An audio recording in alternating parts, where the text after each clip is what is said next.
হে বৈষ্ণব ঠাকুর দয়ার সাগর, হে দাসে করুণা করি। ও হে বৈষ্ণব ঠাকুর দয়ার সাগর, হে দাসে করুণা করি।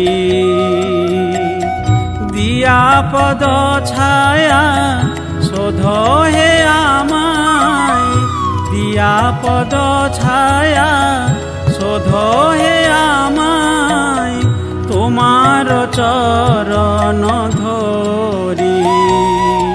ও হে বৈষ্ণব ঠাকুর দয়ার সাগর, হে দাসে করুণা করি।